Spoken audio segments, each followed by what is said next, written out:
Hello students, एडुविला point channel में आपका स्वागत है।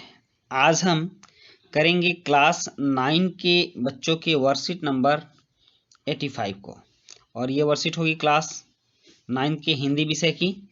तो चलिए शुरू करते हैं आज की वर्कशीट। यहाँ है कि निम्नलिखित गद्यांश को ध्यानपूर्वक पढ़िए और पूछे गए प्रश्नों के उत्तर लिखिए। तो चलिए इस गद्यांश को पढ़िए। अपने को नीर भरी दुख की बदली, नीर भरी दुख की बदली कहने के कारण आधुनिक मीरा के नाम से जानी और मीरा से ही माने जाने वाली प्रेम और वेदना की अनुभूति भरी कवित्री श्रीमती महादेवी वर्मा हिंदी साहित्य की एक महानतम उपलब्धि है।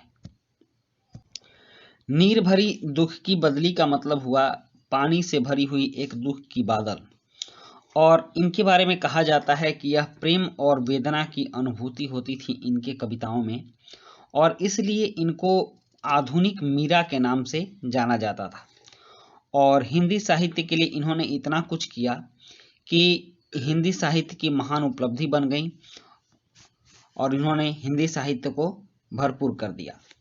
इनका जन्म 1907 में फर्रुखाबाद के एक धार्मिक और संपन्न परिवार में हुआ था। परिवार धार्मिक था, मतलब पूजा पाठ में विश्वास रखता था, और संपन्न भी था, मतलब किसी भी सामान की कोई कमी नहीं थी, संपन्नता थी परिवार में। पिता नामी वकील थे और माता करुणा से भरी सहृदय नारी। मतलब इनके जो पिता थे महादेवी वर्मा के, वह वकील थे और इनका काफी नाम था, और इनकी माता भी करुणामयी एक नारी थी।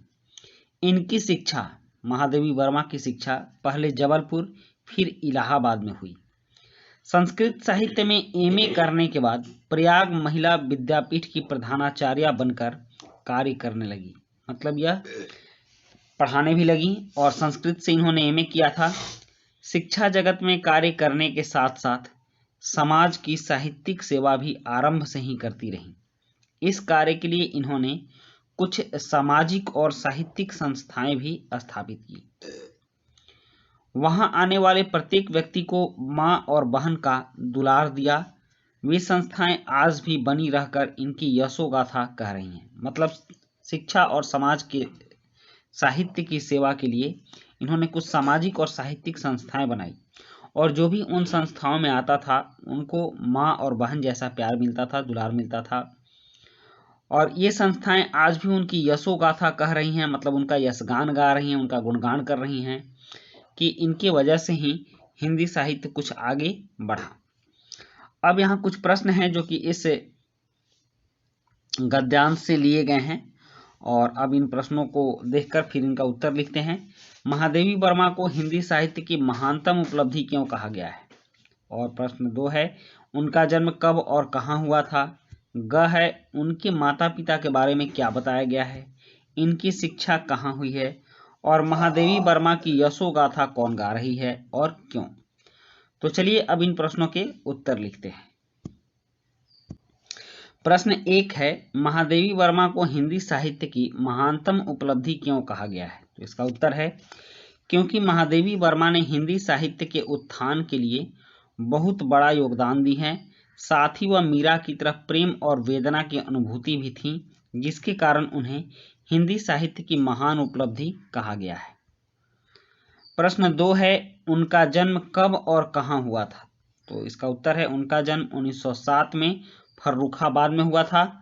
और प्रश्न 3 है, उनके माता पिता के बारे में क्या बताया गया है? तो इसका उत्तर है, उनके पिता नामी वकील थे और माता करुणा से भरी सहृदय नारी। प्रश्न 4 है, इनकी शिक्षा कहाँ हुई? तो इनकी शिक्षा पहले जबलपुर फिर इलाहाबाद में हुई। और प्रश्न 5 है, महादेवी वर्मा की यशोगाथा कौन गा रही हैं और क्यों? तो इसका उत्तर है, महादेवी वर्मा द्वारा स्थापित संस्थाएं महादेवी वर्मा की यशोगाथा गा रही हैं, क्योंकि इन्होंने इन संस्थाओं में आने वाले प्रत्येक व्यक्ति को माँ और बहन का दुलार दिया। तो बच्चों, ये थी हमारी आज की वर्कशीट, और आज की वर्कशीट कंप्लीट होती है। मिलते हैं नेक्स्ट वर्कशीट में। Thank you.